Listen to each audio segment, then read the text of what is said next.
it's Kerry back with you today. So I'm sure we all have a bag like this on our desk somewhere of fabric scraps, and I've also got some brown paper packaging here. Now I get lots of the shop deliveries with this paper, and I always keep it. I hate throwing it out. So today's project is going to be using brown paper and fabric scraps. So I've got over to the side here just some of the scraps that I've pulled out that I think I might use. And let's have a bit of a quick look at today's project before we get any further. So I was inspired by a picture I saw on Pinterest where the lady was using brown paper like lunch bags, and she was basically just stitching her fabric scraps to the lunch bags, and I really liked them, so I thought I would have a go. Now some of them I've put focal images on. These are paper and there's just scraps behind. And then I had a piece of fabric that had all these different Roman numerals on it, so I thought I would use those up.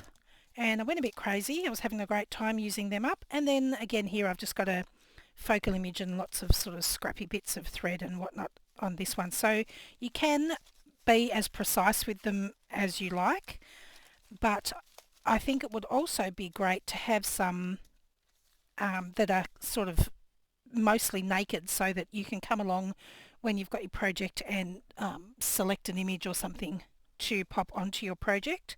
So you might decide you want to have this dude on there, or butterfly or whatever.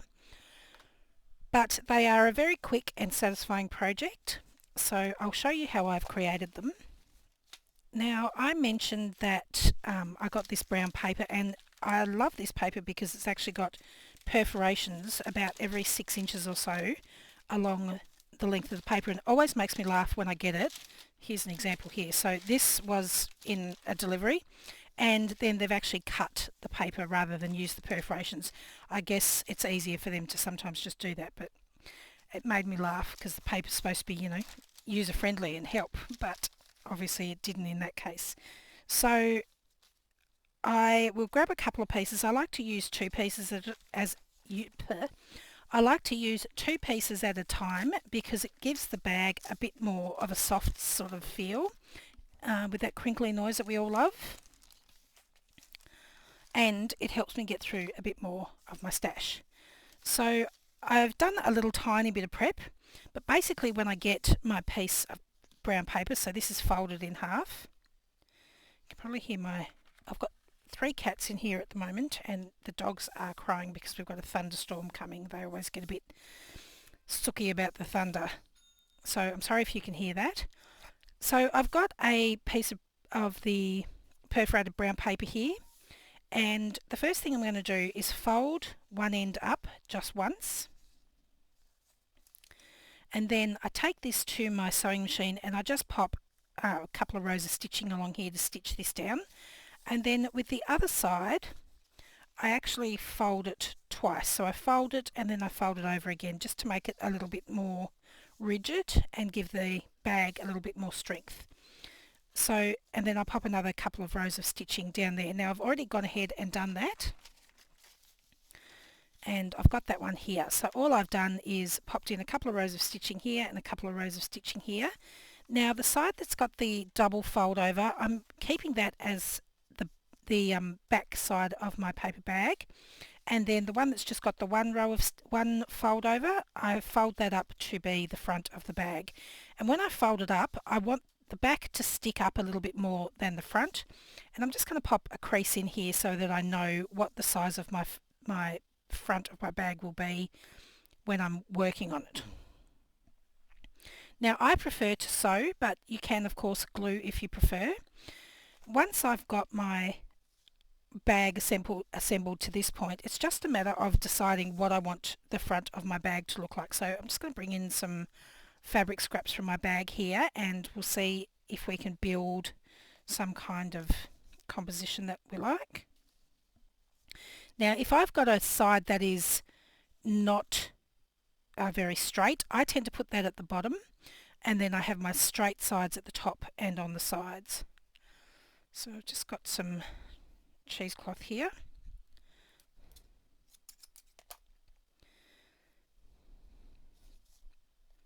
And I'm really just layering it up how I think it would be pleasing to my eye.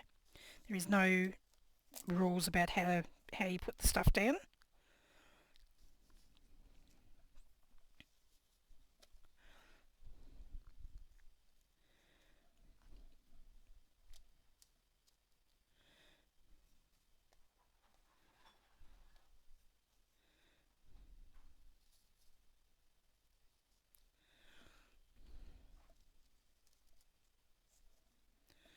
And I've got this piece here that I've stamped on at some point, or I might have sublimated. And I think I might use that as a focal. And pop it pretty much smack bang in the middle. So now I've got my sort of composition how I think I would like it. I'm going to make sure my bag is open, and I'm going to take the whole thing over to my sewing machine. I'm going to pick an area where I think my sewing machine will catch most of the pieces on here. So I'm probably going to stitch down this side first and then down this side here, and that will basically tack everything down, and I can decide if I want to add some more stitching from there. Okay, so I've just popped 2 rows of stitching down here, and it's a little bit lopsided, but you know, you get that. So now I can decide whether I want to add more stitching and whereabouts I would like it. So I think I would like to try and straighten this up a little bit, and I want to frame this text piece. So I'm going to go and add some stitching along here and along the bottom. The reason I do the sides first is I find that if I try to stitch around in a square, I end up getting lots of puckers and it all sort of goes a bit skew-whiff. So I find if I do 2 opposite sides first, it tends to stay a little bit more even. So I'm just going to go and add some stitching along here and here now. Okay, so I've sort of framed my text piece here, and you can see it's a little bit puckery here and here. As I was stitching, the fabric was moving slightly, so I stopped my stitching and started coming back from the other end, which is why I have these little puckery bits. But if I hadn't have stopped, it would have ended up creasing right along the edge, like I would have had puckers, and then it would have pulled sideways. But to disguise these, I'm going to add some random zigzag stitching here and there, just to make it look like I meant it to be messy. Okay, so I've just added these random zigzag stitches, and that helps disguise the puckers and make it look like it was meant to be like that. Now, I don't like quite so many of these threads to be hanging, so I'm going to trim some of those off.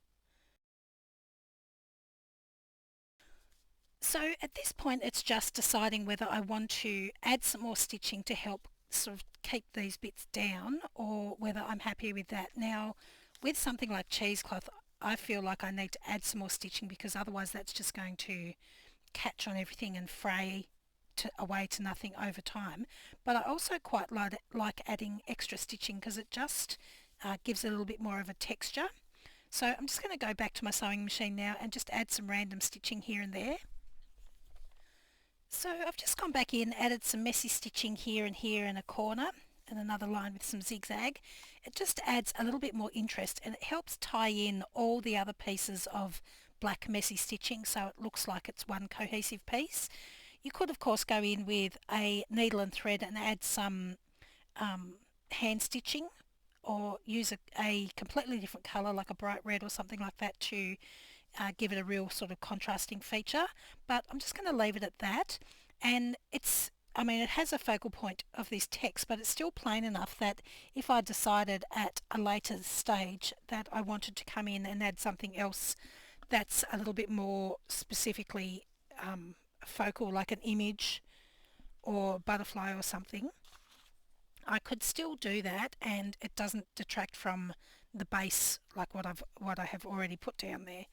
And I think when you use neutral colours, you can easily go in and add a focal point that is of a corresponding colour to whatever project that you're working on at the time. So once I've got it to this stage, it's just a matter of folding up my little pouch how it's meant to be, and then I'll take it to my sewing machine and I'll just stitch down this side and down this side.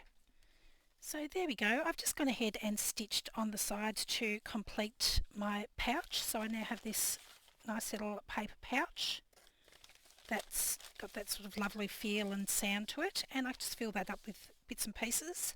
So once you start making them, they are pretty addictive to make and they go fairly quickly to put together.